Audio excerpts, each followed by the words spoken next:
Bonjour et bienvenue à toutes et à tous dans ce dernier numéro de l'Hebdo-Matin pour cet été, dont voici le sommaire. Dans quelques instants, nous reviendrons sur les infos marquantes de la semaine dans le Recap News, puis nous parlerons de l'arrivée de Bruce Toussaint sur BFM.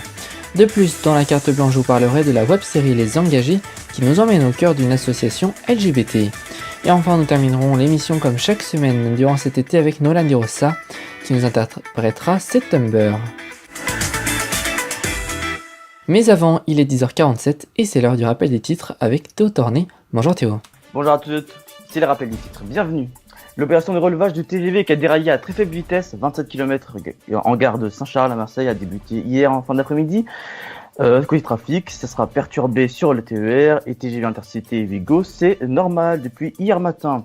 Dans la commune de 1300 habitants de Fleury, la filière d'alcool est un marché florissant. 20% du vin dans le monde est produite par la France. En 2007, la France a exporté 189 millions de caisses de vin ou d'alcool fort dans le monde. Le chiffre d'affaires est de 12,9 milliards d'euros, soit une hausse de 8,5% par rapport à l'année précédente. La chaîne a dénoncé samedi 25 août les propos irresponsables de Donald Trump, qui a justifié l'annulation du voyage à Pyeongchang de son secrétaire d'État, Mike Pompeo, par le manque de coopération de Pékin dans le processus de dénucléarisation en Corée du Nord.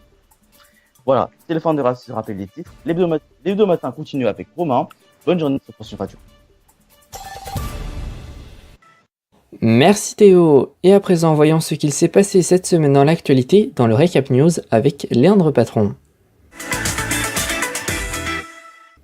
Bonjour à tous, et à la une, c'est donc un incendie qui est survenu ce dimanche dans le quartier du Landy à Aubervilliers. Il y a eu 22 blessés, dont 7 ont été grièvement blessés, dont 5 enfants. C'est dimanche soir dernier vers 19h que l'incendie s'est déclaré dans une tour d'un immeuble, alors que l'immeuble ne devait pas être habité. 8 policiers ont été intoxiqués lors de leur intervention. L'incendie a été très vite maîtrisé. On en vient maintenant à cette attaque au couteau qui est arrivée jeudi matin. Une violente agression a eu lieu à Trappes, ça se situe dans les Yvelines. La mère et la sœur du tueur sont mortes poignardées. La piste du différend familial est toujours très envisagée, même si nous n'avons toujours pas plus d'informations. Et si Daesh, lui, a revendiqué cette attaque, il y a eu aussi un blessé. L'assaillant a d'abord été touché d'une balle venant des forces de police, puis il a reçu un massage cardiaque avant de succomber à, je cite, des blessures sérieuses et était connu des services de police. Un TGV a déraillé vendredi soir alors qu'il circulait près de la gare Saint-Charles de Marseille à la vitesse de 27 km/h sans faire de blessés. Comme le disait Théo dans le rappel des titres il y a quelques secondes, les opérations de relevage ont toujours lieu car le train s'est retrouvé au milieu de 2 rails lors d'un changement d'aiguillage. Le trafic sera encore perturbé ce début de semaine. Et puis on en vient maintenant à la ministre de la Culture, Françoise Nyssen, qui est dans la tourmente.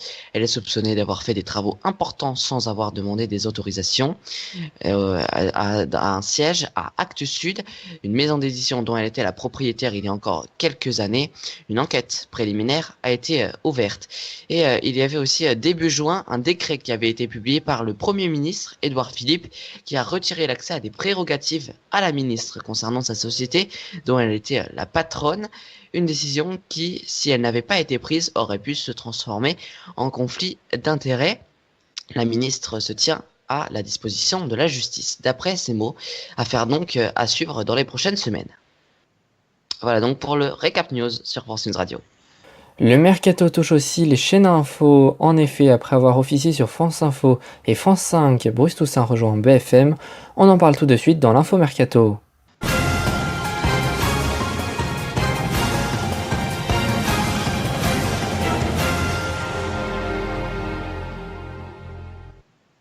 Voici le nouveau générique que Bruce Toussaint va entendre. En effet, après avoir officié sur France 5 et France Info la saison dernière, il va dorénavant présenter Grand Angle sur BFM TV, une émission de décryptage diffusée tous les soirs de 22h à minuit, avec souvent un invité. Il avait présenté notamment sur France 5 l'émission de débat C'est dans l'air, et de plus, il avait présenté également sur France Info la matinale aux côtés de Monsieur Apatis. Voilà donc pour l'info mercato de ce dimanche.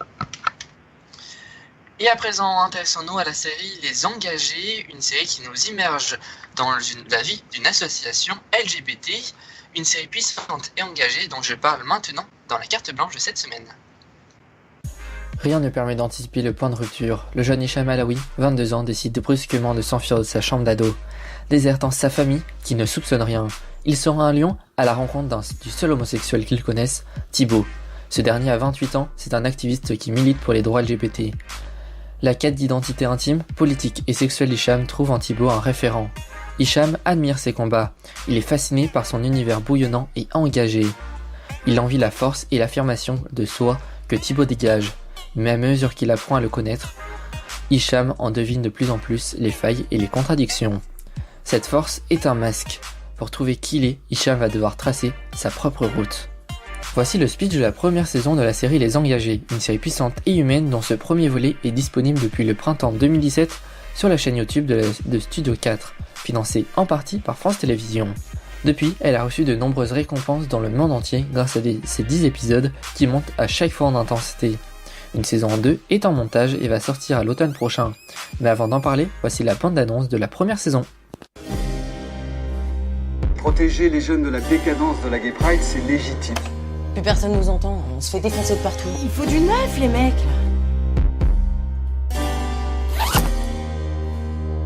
Qu'est-ce que tu fais là?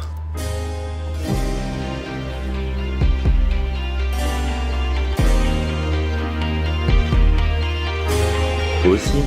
T'es homo? Est-ce que vous êtes vraiment obligé de l'ôter à Maury? La dénonciation, c'est presque fâcheux. Il dit qu'il n'y a plus d'homophobie, si c'est vrai, il n'y a rien à craindre. Je crois que vous avez tort tous les deux. C'est possible ça? Le parquet n'a pas retenu l'homophobie comme circonstance aggravante. C'est peut-être l'avocat le problème. Il faut la reprendre en main, cette assoce. C'est dur, c'est tout. Mais c'est dur de changer, qu'est-ce que tu crois?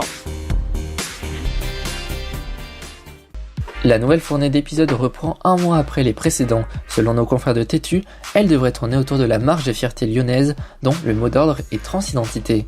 De nouveaux personnages viennent notamment étoffer le casting, comme Elijah, un homme trans joué par le youtubeur Adrian de la Vega. Le créateur de la série, Sullivan Lepostec, nous indique que cette saison 2 sera davantage sur la transphobie, y compris dans le milieu LGBT, que sur la transidentité. En effet, elle n'aborde pas le sujet de la transition avec le personnage d'Elijah. Selon le créateur, c'est juste un mec trans, il est très bien dans sa peau et tout va bien. Le seul problème finalement, c'est le monde extérieur. Une saison 2 qui s'annonce encore plus passionnante et engagée. En attendant qu'elle sorte, on vous conseille vivement de regarder la première saison des Engagés sur Studio 4. Voilà, c'est déjà la fin de ce dernier numéro de l'Hebdo-Matin pour cet été. Merci à vous pour votre fidélité durant ces 6 semaines. Et restez surtout bien avec nous car je vous retrouve à 11h05 pour une émission exceptionnelle, toujours en direct pour fêter les 2 ans de France Radio. Au programme les meilleurs moments, des bêtisiers, des invités et de nombreuses surprises. Avant ça, on se quitte en musique avec Nolan Di Rossa qui nous interprète September à l'approche de la rentrée. Vous pouvez retrouver Nolan Di Rossa sur sa chaîne YouTube Nolan D pour de nouveaux covers. A tout de suite sur France Radio pour notre émission anniversaire en direct. Our hearts will ring.